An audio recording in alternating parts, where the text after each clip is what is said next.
This is Real Talk, the Customer Insights Show with Jenn Vogel, a top-rated live stream and podcast in the market research and insights industry. We stream live on LinkedIn, Twitter, and YouTube, and you can listen on all major podcast channels. Join Jenn and her guests for a weekly discussion around topics that will help you understand your customers better. Real Talk is presented to you by VoxPopMe, the leader in video research and ranked number 1 in qualitative research by Grit 2 years running. Here's today's conversation. Hello, insights professionals, marketers, and everyone who wants to understand their customers better. I'm Jenn Vogel, and today I want to talk about how companies can use consumer insights to create a better digital experience. To talk about that topic, I'm joined by Crystal Carter, head of SEO communications at Wix. Now, some of you might know, sometimes I have guests on the show that I've known for years and years and have worked with in the past, or customers of ours. Sometimes I have guests that I've never met before. Crystal and I just met a few minutes ago, and we're already having way too much fun. So ready to dive into the conversation. Welcome to the show. Hi, thank you so much for having me. I'm really pleased to be here. I'm very excited. We're going to try to actually stay on topic and not discuss ice cream and other subjects, but we'll see where we go. Okay, it's all good. I can't promise anything. I know, right? So to kick us off, can you tell us a little bit about your role, your experience in digital strategy, and your love of coming up with new techniques? Yeah, so a long time ago, I was just a girl on the internet. Now I'm a girl with a laptop and a dream. And basically, I've been online since dial-up. My mom was really into the internet. Back when there was hardly anything on the internet. And so I've always been really, really active. And I've always been online. And when I got into sort of my professional role as a marketer, I started doing marketing about 15, 20 years ago. And when I started getting involved there, I was doing more and more on websites all the time. And at one point I was doing SEO, but I wasn't really calling it SEO. But I've always done SEO. And then I moved into sort of freelance space, and I've worked with local authorities. I've worked with multinationals. I've worked with freelancers, and then I've worked agency side, and working agency side with all of that experience behind me of training as a formal marketer, with the CIM and that sort of thing, and learning about the 5 Ps of marketing and all of that sort of stuff. Bringing all of that to an SEO and very, very, very SEO focused role was really, really useful, because I think it helped me to sort of understand all of the different perspectives for marketers in different parts of their journey. So freelance folks, small businesses, big corporations, etc. It's been really useful, and I'm bringing all of that experience, both working agency side, in-house, et cetera, to my role at Wix, where I'm working to help discuss the SEO value around some of our offerings, and make sure that people are able to understand the SEO value around some of our offerings, and also to help make sure that we're delivering that SEO value in the best possible way. So I do a lot of time. I spend a lot of time talking to SEOs and marketers at conferences, and writing for different publications, and also talking to good people like yourselves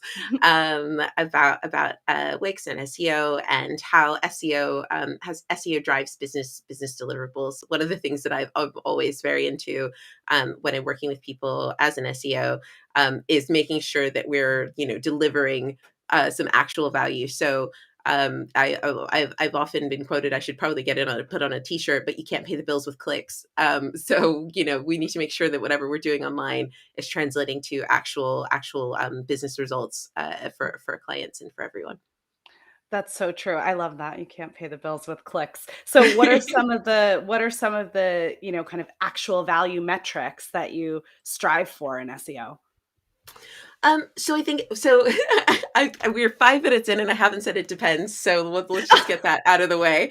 It depends on the business, but I think that it should be tied to something that, again, pays the bills. So Some people think that SEO is about getting clicks, and about getting traffic, but it's not exactly about getting traffic. It's about getting the right traffic from the right people that are genuinely interested and can genuinely benefit from whatever it is you're talking about, and also so that you're able to provide them genuine value. So if you're talking to people about something that's fairly informational, like let's say you have a product that's a little bit complicated, then you're probably going to want to talk to them about, like, let's say it's an ice cream maker. If we're gonna let's get back on the ice cream topic. Oh yeah. So let's say it's an ice cream maker, and you've discovered this new innovative way to make ice cream, and you need to convince people that they should make ice cream in the way that you make it and not the way that other people make it. Then you need to have a lot of information on your website that's convincing people, and that's sort of top of the funnel sort of things. And about, like, why do you make ice cream? How would you make ice cream? Why is making ice cream in this way better? Like that sort of stuff. And you need to have those conversations before you try to sell them the ice cream maker. So when you're thinking about SEO, you have to think about connecting with customers in lots of different parts of the journey, and the value metrics that you attach to those things will vary depending on where they are in the funnel. So if if you're talking to someone about, with this hypothetical ice cream maker, if you're talking to someone about, why is ice cream of value? Well, like, or why is it healthier or better or more delicious to make ice cream in this way? Then your metrics there will be around brand, will be around brand visibility, will be around the keywords that you're connecting with, around ranking, around share of voice. For instance, then those will be the metrics that you're looking at. When you're looking at more of, once people are actually on the website, and maybe once people are getting more visiting you more regularly, then you're going to be wanting to think about, like, CRO. So your conversion rate optimization. So how many people that you're getting through the door, how many of them are actually clicking through to maybe see how much this ice cream maker costs, or to get a demo, or to try a sample, or to join your newsletter, or that sort of thing. But it's really useful to have a conversion point associated with something, with every section of the customer journey, and to make sure that whatever those conversion points are, that they connect with your overall business strategy. I've had it before. It's an example I've used a few times where, I told a client, I was like, oh yeah, we've got you all these conversions. It's more conversions than we've ever seen. And we benchmarked it, and it was like double, triple, like what they'd had before. And they were like, oh, we didn't see that. I was like, what? They said, we didn't notice that at all. I don't know what you're talking about. Jen, did you notice that? And she was like, no, I didn't notice that. Or Bill, did you notice? Nope, nobody noticed it. Why? Because their funnel wasn't connected all the way through. So we were looking at all the metrics on the website and thinking, we've done a fantastic job, pat on the back, gold star for us. But it wasn't actually following through to the rest of the journey. And of course, most of the time you're going to want to have people convert online, because it's very good. You can do follow-up things, like you can do, if someone does a certain conversion, then you can advertise to them. If, for instance, you can say, oh, everybody who clicked on this thing, we'll advertise it to them on Facebook or whatever it is. And so it's great to have that. But for some verticals, a phone call is a better conversion. And yes, obviously we want them to be online, and do it directly. But for some verticals, it might very well be a phone call. So I think when you're thinking about the things to measure, and the things that make the best sense with regards to your business, make sure that it works with your business and your set of tools. So if what you've got is people on the phone, then try to drive people in that way, and obviously support them where you can. But for instance, there's a couple of different tools that you can get, like Google Business Profile has a messenger app, and you can add messengers, or you can message people directly via there. But if you don't have anybody to man that, then maybe that's not the one for you at the moment. Maybe you should think about it for the long term, but maybe that conversion metric isn't something that you should be looking at. And sometimes if you don't manage it properly, if you don't think it all the way through, it can even be damaging, because you have people who are saying, I emailed you and you never emailed me back, or whatever it is. And nobody wants that. Right. Yeah. I mean, I think it, like, when you say it depends, like, it definitely depends on the kind of business. But I think what you touched on is really important about the customer journey stages, and that you're getting people the right content, the right information, and the right education at different journey stages, and measuring the right value metrics. Like, you're not asking people at the top of funnel to purchase. they're not ready. They don't know what they're buying yet, right? So you can't measure that as, a success metric of like, well, did they convert? Well, of course they didn't convert. They just discovered you. So Right. really breaking down those journey stages and understanding like, well, what do people need at the top of the funnel? Are we delivering that to them? And whatever, I think that seems like a good benchmark to say, is like to measure a metric that pays the bills. Like everybody can kind of figure that out. It's not complicated. Like Yeah. look at the one that's actually going to impact the next journey stage or get you the revenue or whatever, that lifetime customer, as opposed to, there's a million things we can track. There's so many metrics out there. Yeah, absolutely. And I mean, if you were to think about something like a cafe or something like that, like Mhm. there's there's the people who like come through the door. That's a metric for you. Like you have so many people that come through the door, and like and as soon as somebody comes through the door, you don't go, "What kind of latte do you want?" Like you don't go just like straight away. If they've never been to your cafe before, you give them a minute to actually like look at the menu, take in the vibe, like decide if they're going to sit down, like so, all of that sort of stuff. So I think you've got to think about yeah what makes sense for you and what makes sense for the bill. And again, like if you're thinking about a cafe, like you're not going to necessarily like measure how many people bought t-shirts if that's not what you sell. Like and that's um, You have no idea how timely that comment was, having was just come from it? conferences where we're giving away t-shirts. It's like, that's so funny. It's so true. Like it's a part of the experience, not actually what you're selling, right? Yeah. And so Yeah. like really treating it that way and measuring it that way is Yeah. important. Yeah. All right, so let's talk strategies. Optimizing your strategy for search engine is vital, right, to getting consumers to the website or educating them at that right point. How do companies start using SEO strategies to understand who they're trying to reach? So I think that SEO is really good because SEO gives you a lot of data. There's so Mhm. much data in SEO, and you have the information of people who have already converted. You have the information of people who are referring to you. You have the information about the people who maybe aren't referring to you and are referring to your competitors. You also have information about the kinds of things that people are searching for. I'm just gonna stick with my ice cream maker. I don't know if I'm gonna like patent it or something, who knows? But so if I have my ice cream maker and I want to figure out what kinds of like let's say I want to write some content, some recipes to go with my ice cream maker. I don't have to guess which kind of ice cream recipes I should do. I can Google, like I can look at the search data and see that everybody's really into raspberry ripple. That's what everybody really Mm. really wants to know about. They all want to know about raspberry ripple, and I can use that and I can make a whole strategy around capturing everyone who's really interested in that. And not only that, but I can segment that around various different around other things. So I can segment it around like people who like raspberry ripple but are lactose intolerant, so we can go with like vegan ones. We can go with people who are on the keto diet. We can go with people who are sugar free. We can go with people who are that sort of thing. And you can segment all of this by search volume data and all of that sort of stuff, and that will influence what kind of content we want to make. That can also influence what kind of products we want to make. So if we are thinking, so let's raspberry ripple. Let's say that we realize that there's tons and tons of data around this, but nobody has an easy way to make this. Then we can figure out a way where like maybe we can like help people shortcut this. Maybe we can help people. Maybe we can make a whole recipe book around it, or maybe we can even make a product that like makes a sachet or something, like a little flavor pouch, or whatever it may be. But you can use all of that data to influence both the content that you're making and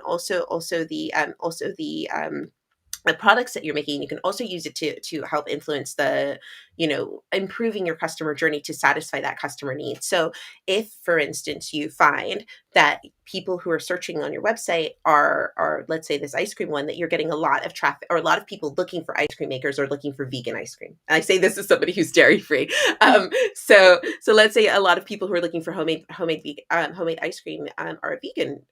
Then that means that you can also help your customer service people to know more about the kinds of questions that they're going to get, so that you're creating better customer experience as well. And this is all based on SEO data. So SEO stands for search engine optimization, and this is essentially using search engines and which is basically like hive mind. It's what everyone's thinking, what everyone's talking about, to figure out how we can satisfy customer need, and how we can connect with customers where they are, and even anticipate different things that they might need. So we're using data from lots of different sets to do this, both historic and trend data as well. And the other thing that we can do around this to better illustrate products and to give people a better understanding of products, your business, your service, your offering as a whole, is to use the way that people are connecting or finding out about your business, the search engine, to influence how we talk about our business. So Google has been talking very openly about Google Mom, and about making sure that, and Google Mom stands for multitask unified model, which is Nice. it's an algorithm that is around helping Google to understand not just text, but lots of different types of media. So text, images, video, audio, in lots of different ways and in multiple languages all at the same time. So essentially what this means is that the SERP, the search engine result page, is becoming much more dynamic. And part of this is because we have inputs and outputs. So on your phone, you can give information to Google as quickly as you can get information from Google. And so this means that you can have more two-way conversations with customers online. So they can ask you questions in your Google My Business profile or your Google Business profile, and you can answer those questions directly. They can upload images about your ice cream maker or your product. They can add reviews directly into the SERP. There's lots of different things that people can do there. So when we think about the search engine, don't think of it just as those plain blue links. A lot of people say, "Oh, I want to rank on page 1 of Google," and I'm like, "Which page? Like, which page are you talking about?" The page that I see is different from the page that you see, because it's all very tailored to both the person searching, how they're searching, where they're searching, when they're searching, what device they're on, all that different stuff. So when you're thinking about strategy, you should be thinking about how people are connecting with you as well, and allowing that to influence how you talk to your consumers, and what you talk to them about, and to help to use it to help you to anticipate what they will expect from you um, going Yeah. forward. Interesting. I love I love what you said, like everyone's page 1 is different. The first thing anybody ever does if you say, "Oh, we're ranked number 6 for this keyword," is they Google it and they count, right? That's like what everybody does. And it's always like, well, on mine it's 5, on mine it's 7, right? Like, so it's so true that There's it's always always different. But as you're talking about, kind of identifying trends and maybe even trying to predict what people are interested in searching for so you can help design that content or that product, like where are some of the places that you monitor how things are changing? Like, how do you identify all of a sudden in overnight people are really into Raspberry Ripple, whereas yesterday it was all about chocolate? Like, what happened and how do you stay on top of that? Yeah, so there's a lot of things. There's something called Google Trends, which is a really good tool, which allows you to sort of see which things are trending, and you can see that very quickly. Also, keeping your ear to the ground with regards to social media is really useful. So Twitter is probably is one of the quickest ways to aggregate that sort of information, because a lot of things trend really quickly there. But again, it will depend on your vertical. So for instance, like I say this as a mom, there's a lot of mom groups, for instance, that where they talk about lots of different things, and there will be topics that will surface there quicker than they will surface in other things, because like moms are really active on Facebook, for instance. There's like gamers are really, really active on Reddit, for instance. If you're in a local space, if you're, I've done work with local like law firms, for instance, there tends to be a like like a local group, like a local Facebook group where people are saying, oh, when are the bins go, like when's the trash getting collected this week, or like when is the library open, or that sort of stuff. There will tend to be information there, and you can spot trends there. So that can be quite useful as well. But I would say that keeping your ear to the ground with regards to social can sometimes be really useful. TikTok has a lot of trends that pop up really, really quickly around things as well. And usually, this is also something that's really useful for SEO. So in your Google Analytics, you can have a look and you can see which social media channels are most linking to you, which will tell you where most of your customers are. You can also have a look in your Google Analytics to see which websites are linking to you, and get an idea of information there. Another good tool for finding out where your audience is there's a tool called SparkToro, and you can enter in you can enter in like a Twitter handle or a Facebook group or a podcast even, and you can see who where people who follow that podcast, where they also other places where they also hang out. In the UK, there's something called YouGov that allows you to see similar things. And if you are an individual who's really, really active in your industry, then another really quick litmus test for finding trends or people to follow who are really good at the trends, is to look at people. So so for instance, if I was to look up, if I wanted to know if people in my people who are my customers, if I wanted to know if they were interested in Taylor Swift, I don't know, just throwing that out there. Let's say I wanted to know, oh, should we partner with Taylor Swift, or like, Taylor, if you're out there, like, hey girl, hey. But yeah, let's say Taylor Swift. If I wanted to know, like, if Taylor Swift wanted to get involved with us, then I could go to Taylor Swift's website, her Twitter profile or her Facebook profile, and then I could see how many of my friends are following her. If there's none of my friends that are following her, and I'm really active in the industry, then it's probably not a great fit. I'm sure lots of them are, because, like, Taylor's great. But if that was the case, then I go, oh, maybe that's not so good. So, like, for instance, if you're thinking about connecting with influencers, for instance, which is great for SEO for lots of different reasons, partially because Google also can crawl social stuff as well. But if you're thinking of connecting with influencers, for instance, and they say, oh, I've got this many followers, if you go on their page and it turns out that none of your followers, and let's say you're following a lot of the people, none of your followers are following them, then maybe not. So you can review those things. So I would say there's lots of good tools for that sort of thing, and they will vary depending on your niche. Pinterest, I think, can be really good for visual facing things as well. So if you've got an image heavy vertical, then that can be a really good one as well. Yeah, so many places that you can find that data. And I'm a huge fan of SparkToro. Everybody knows.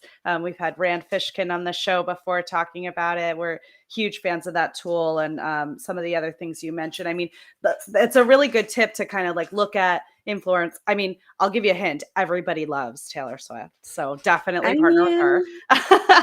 But checking to see like, who do you have in common, or who of your audience, like, because going back to what you said, you can get clicks from the wrong people. Sure. That's actually quite easy. But you don't, that's not actually where you want to spend your time. And it can sometimes waste money as well. So if you're getting loads of clicks from people who are completely uninterested, then you're wasting customer service time, like trying to talk to them or trying to send them emails or like blah, blah, blah, blah, blah.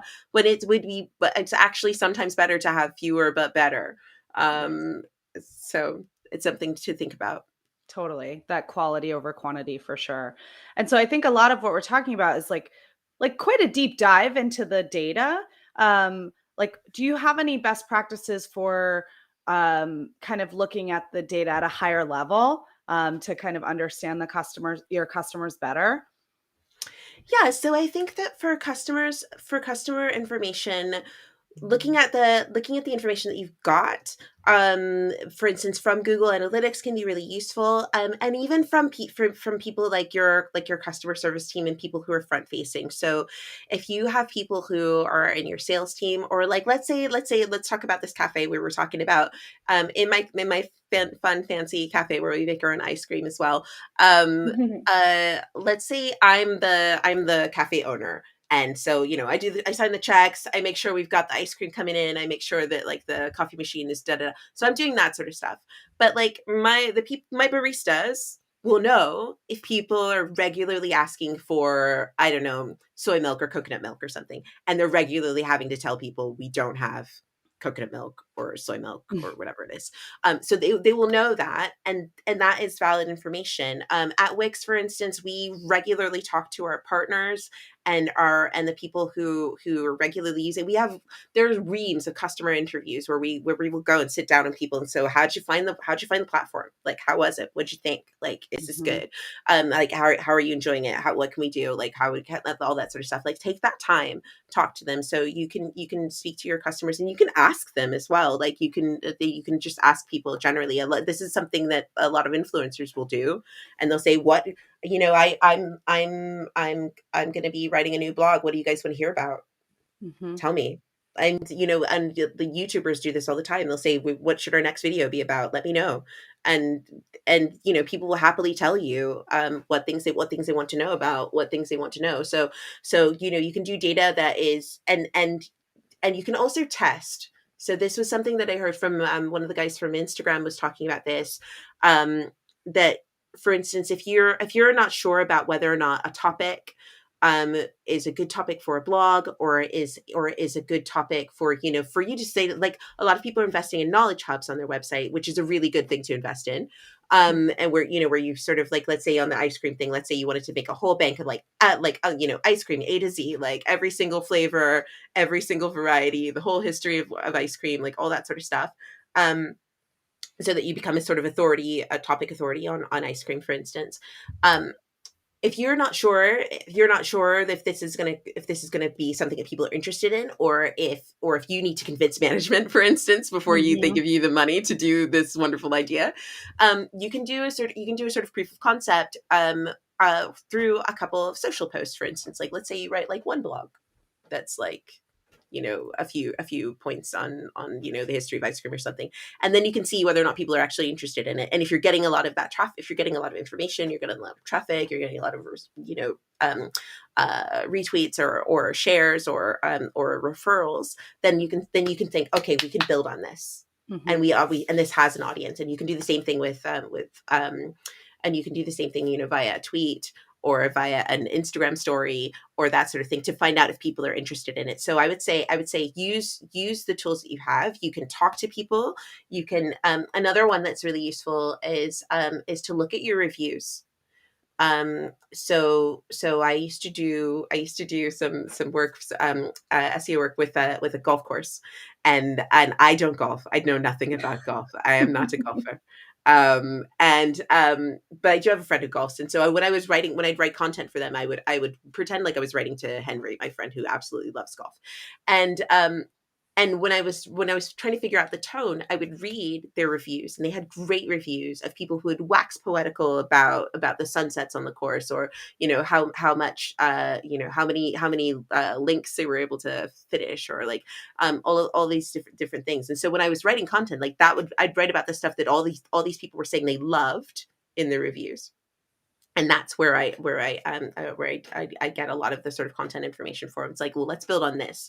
Momentum is really, really good. And also it helps Google from a search engine point of view. It helps Google to sort of build a sort of, momentum, and a sort of sense of your brand, if you're reinforcing some of the information that they're seeing in other places.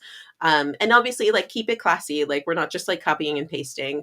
We want to make sure that we're speaking, we're expanding, we're adding some genuine value. So for instance, if someone says, oh, I really like this hole, or, this, like, the whole number 7 is like my favorite. If, let's say you've got some information about like how you built that with the pond and with the view and like the wildlife that's there, or like whatever it is. Like, let's say you're able to like add some rich value to that, then that's really good. So I would say that there are a lot of qualitative methods that you can do, that will build on some of the quantitative methods of the deep dive in the data, and that sort of thing, that can allow people of all different sorts of approaches to create that value for customers. Yeah, for sure. I'm getting all these ideas because I've recently like agreed to do some social media for my son's lacrosse league. And like Okay. you were saying about golf, I know less than zero about lacrosse, nothing. So I'm like, okay, maybe I'll just like go out to the parents and ask them what kind of content they want, right? Yes. Like, I love that. And it's so ingrained in my business self that the thought never occurred to me in my personal self, like that you might actually ask people like kind of what content they're interested in, or, what product they need, or whatever that might be. And, but it's so critical to make, like, how can you deliver what your customers need if you don't ask them And what they they love want? it. Yes. People love it because you can be like, oh, hey, remember that thing you asked for? Here it is. Like, there's something I follow on YouTube. It's screen junkies, and they do honest trailers of movies and stuff, Yeah. and they say, what would you like us to review next? And so before everyone, they show a screenshot, and they show like 12, like all the different screenshots, and it'll be like Transformers, all these different people who asked for Transformers. Yeah. And they show it every time. And so not only does it make the people who recommended it feel seen and heard, but it also makes people more likely to contribute the next time. And it also means that as soon as you put that out, they're ready and waiting for it, and they're happy to be involved. And it again creates that two-way conversation. Yeah, absolutely. I've seen that a lot with content creators, like, reviewing music, the twins that listen to the songs for the first time. It's everybody's like, you got to do this one. And they do it. And, that is how people get really popular and viral. I guess my question would be like, as at Wix, like as you're talking to customers, how do you get all of that really rich learning and great information? Like, I'm sure it doesn't just stay in SEO, right? And like inform content. Like, how do you then socialize that throughout the organization? So we have a very, very, very, very large Slack community. I hope I'm not giving away too many trade secrets. But we talk to each other across multiple verticals, and we share that information widely. And if you we also have different sort of channels for different things. So for instance, we have our partner community, and we have multiple communities within the partner community. So we have like forums, we have Facebook groups, we have Slack channels where we have various different ways that we speak to them, and then we also have stuff within the platform that's like a whole partner thing, and the partners talk to each other, they talk to us, they talk to their teams, all of that sort of stuff. And I think that online it's easier if you have trust with your community, and it's really like building communities is really, really useful. I think it's one of the reasons why Facebook recently they moved their, like, you have a Facebook page, you also have a tab that's community, where people talk to their community, so anybody can do this. And I think having that two-way conversation is really useful. It can be scary. Because people might be like, oh, what if people are mean? What if they tell us that they don't like our ice cream? And people worry about that sometimes. But I think people expect to have a connection with their services and the brands and the teams that they work with. So I think don't be nervous, get involved. And I think that I think the other thing that sometimes, so I've been working in marketing a long time, and one of the things that I've seen is a shift. So it used to be that everything was very like, we must make a report on the feedback. We have had the feedback started, and now the feedback has finished, and we will assess the feedback, and we will make a report, and we will deliver the report, and we will publish the report. Meanwhile, like the whole situation is completely changed. By the time you've got all the way over here, the whole situation is completely changed. So I think that don't expect to do it once. Like, don't expect to have one conversation and for that conversation to be done. This is the same with SEO. Don't expect the SEO to be done. The SEO is I'm sorry, business owners who think they can buy SEO for once, like, and have it done. It's not. And part of this is because, like I said, like what I was saying about the feedback, is that it's changing. Things are constantly changing. So as the tech changes, the SEO needs to change. As the tech changes, your customers' needs will change, and the way that they engage with you will change. And so don't expect for it to be done once. The way that we talk to customers is an ongoing conversation, and that's deliberate, and that's by design. So that we can respond, and so that we can make sure that we're constantly updating for our customers. And yeah, it's something that is valued, all the way from the CEOs all the way through to, like, customer managers and everyone. So it's definitely something that we take to heart, and I think that most businesses do. But it's good to make sure that you're clear with your customers, that you're there for them, and that you're happy to help and listen, and that should absolutely inform your SEO. Yeah, I think it's really important what you said about it being an ongoing conversation. Like finishing the project and the feedback, like it is, you have to be in a constant conversation because people's needs change all the time. And it's really the only way to actually build empathy and think of them as people and not just dollar signs, right? Like these are human beings who have like needs outside of the, like how they relate to our brand or your brand. So understanding the broader context in which we fit into their lives through those ongoing conversations, like maybe we can actually create a product that solves a problem we didn't before, or, oh my goodness, this is so exciting, right? But like you can't do that with a one-off, feedback project, or, oh, let's do 20 customer interviews and then be done. Like it Right. does have to be this ongoing conversation, which is so important. And I love hearing that this is a priority from the CEO, throughout everyone in the business. Absolutely. And I think that when you have those conversations, like people like love you. Like it's, and to know that, like, if you know that if something goes a bit, because nothing is 100% perfect. Nothing is 100% perfect. It's just saying, like, I wish it was, but it ain't. And if you're able to, but if you know that, that person will be there for you to help you, like when, if something doesn't go to plan, or didn't go how you expected or whatever, then that's worth, that's worth something amazing. So if you think about, iPhone, for instance, people love their iPhones. I'm Android, don't at me, but I'm Android. But people love their iPhones, like love them.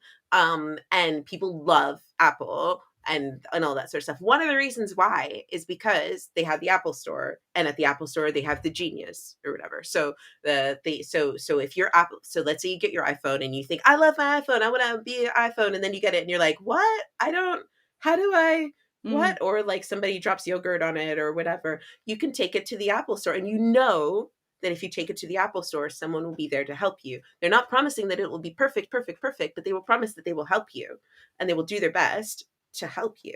And that's one of the reasons why people love iPhones, is because they spent that time and invested that energy there. And I think that that's something that any brand can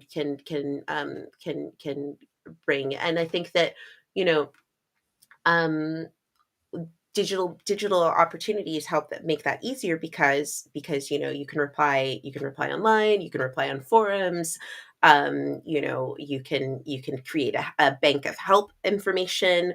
I remember getting, I mentioned I'm a mom, I remember we had the wrap around thing, and essentially it was just this big line of cloth, and I was like, what is this origami? I don't understand.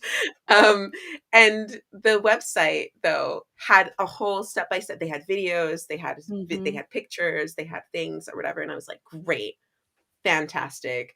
And it was something that we loved and we cared about. And like, if you do it right, then your product isn't just a product. It's not just some junk. It's a thing that people care about and love and, look after, and they will talk about for years to come. Mm-hmm. Yeah, absolutely. And now, as we're thinking about like efforts that are ongoing, that are, you need to constantly kind of be on top of and understanding and writing new content and creating new products, like what are some of the ways that you measure success throughout the business? Like, how do you measure that you're like actually understanding your customer and meeting their needs? So I think that there's a couple of metrics with regards to, so if you structure your website accordingly, then you can sort of understand that, depending with some standard metrics. So if you're not meeting your customers' needs, so for instance, I remember having a client where they had a landing page for a promotion, and what was happening was loads of people were coming to the landing page and no one was converting. And if that's the case, then you're not meeting your customer needs. So if you're like, we have a solution and people are not interested in your solution, then you're not meeting the customer need. And Mhm. there's a few different reasons why that might be. It might be because it's not the right solution, or it might be that the website is not configured in the appropriate way to help them to see that it is the solution that they need. So with this particular client, I was like, you need to put that sale button right at the top. And they were like, what? I was like, the landing page, you just told everybody in this newspaper, it was a print ad, national press, come to our sale. It's amazing. And then you get to the webpage and you can't find the sale. Nobody wants that. I'm like, those people are here for a purpose. Put the button at the top, and these are people are very far down the funnel, so put it right at the top. If you've got, and so yeah, if people aren't converting, conversion rates are a really good metric of whether or not people are converting. Now you have to have the right conversion metrics, because again, like we said, not everybody is there to buy straight away. Mhm. But if you're measuring conversion, that's really, really useful. There's some great CRO tools. There's something called Google Optimize, which is completely free. And it lets you move around different parts of your website to see if you should use a green button or a red button, or if you should put the button up here, or if you should put the button down there. And you can test these things before you like spend a lot of money on dev and tech and stuff. For Wix websites, we allow you to duplicate pages, so you can test pages that way. Mm. You can duplicate your whole site if you want to, and you can test different pages that way to see if you're getting if customers are going through in the right way. I would also say, again, it's worth monitoring your reputation around reviews and around social, for instance. The Wix CMS gives you a lot of information with regards to, or it gives you a lot of opportunities to connect with social. So it's really easy to plan your social media and all of that sort of stuff. There's also some good information around reviews. So reviews will often show up in the SERP for both your product and your brand. So if you look up I don't know, Holiday Inn Tahiti or something like that, when you Mm. Google it, it will show with the stars for that hotel before you even click to it. So having good reviews is good SEO. um, Mhm. so having a think about both how that is rendered on your website, whether you're using a third party app like say like Trustpilot or TripAdvisor, or we have FIFO in the UK. There's Revu. There's other ones. Depending on which one you're using. So how that's rendered on your website, as it can be really good for SEO and like before you even get there, and also different things like the reviews within your like structured data. So if you have structured data on your website, that can help you to render for those things to show better on the SERP, for both products and for businesses directly. Amazing. My gosh. So many like I just really appreciate so many like actionable, like tangible outcomes from this conversation. You only said it depends once. That was like honestly. Thank you. I like stuff you can do. Let's Yes. take it off the list. Like, I'm with you. Yes. We love a to-do list. We love to be able to say, yes, we've done that. We've done that. Now put it to the bottom of the list so you can do it again, probably. But yeah, I really appreciate the kind of actionable outcomes from this conversation. This has been so great. Thank you for coming on the show today. Thank you so much. It's been lovely. And what's your dog's name? Who's that back there? Oh, that's Henrik, and he is just cuddled up on the couch. He's been wandering around behind me the whole show, and he's been so quiet and just the goodest boy. Oh, he deserves a Well, treat, a fully optimized treat. he does deserve a fully optimized treat. Thank you, everybody, for listening today. Our next 2 episodes are going to be live from IIEX in Austin next week. So if you're there, please join us in person, and we will see you then.